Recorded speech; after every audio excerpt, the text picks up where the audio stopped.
Nous sommes de retour dans cette édition du 17 juin 2022 du live de TV Finance et il est désormais temps d'accueillir sur notre plateau Thomas Andrieux. Thomas qui, je vous le rappelle, est écrivain, rédacteur et chroniqueur économique et financier et qui intervient régulièrement sur notre plateau au grand bonheur de nos internautes. Bonjour Thomas. Bonjour. Bonjour, je vous remercie beaucoup d'être avec nous ce matin. Thomas, on va commencer au Market Movers avec le Bitcoin.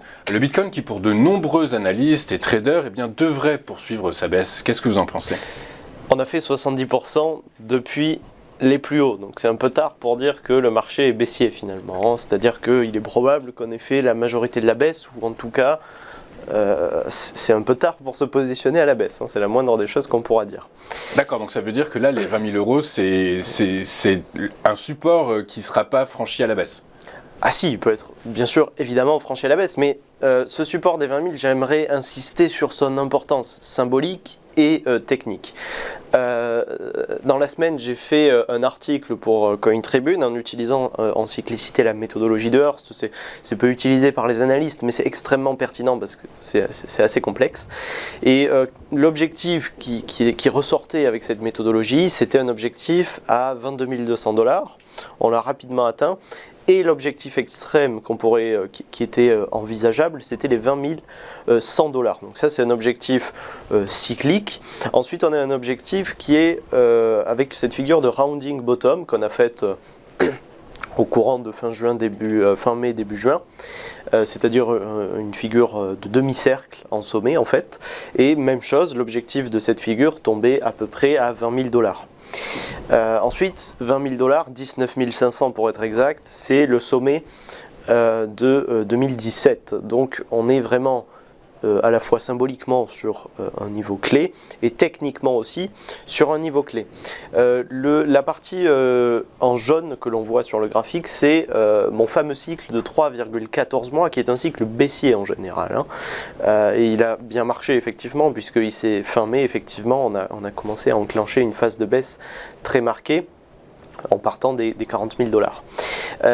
Donc deux éléments, c'est que le premier, ce support des 20 000 sur lequel on semble se poser ces derniers jours, c'est très fragile, mais ça sera un support clé.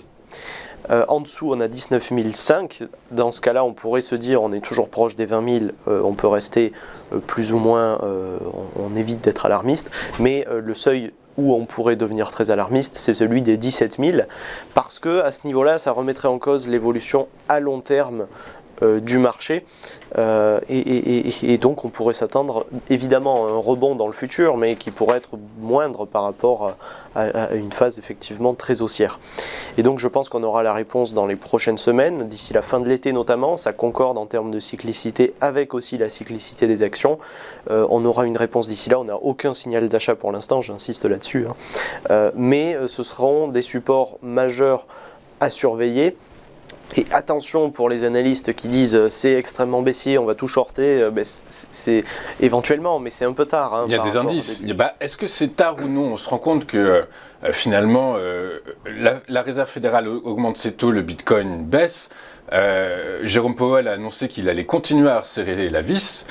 Du coup, mathématiquement, logiquement, on peut imaginer que le Bitcoin va poursuivre sur sa tendance baissière et probablement se diriger vers les 17 000 $ dont vous parlez. Bien sûr, mais après c'est difficile sur ces niveaux parce qu'il y a des holders qu'on appelle à long terme. Il y a une demande qui est là sur ces niveaux-là. Donc on va arriver sur des niveaux où le marché va se restructurer. Vous pensez qu'à 17 000 $, les particuliers et les professionnels vont vouloir acheter du Bitcoin à 17 000 $? En tout cas, ils arrêteront peut-être de vendre déjà d'une part et ils rachèteront éventuellement d'autre part. En tout cas, ce que je pense, c'est que si rebond il y a sur Bitcoin, il sera synchronisé avec celui des actions, je pense.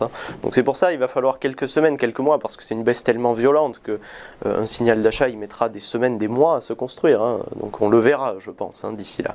Mais effectivement, le contexte, il reste assez déprimé, mais on arrive sur des seuils de marché qui font que ça augmente sensiblement le risque de parier fortement à la baisse, en fait, tout simplement. Donc patience et espoir dans le meilleur des cas.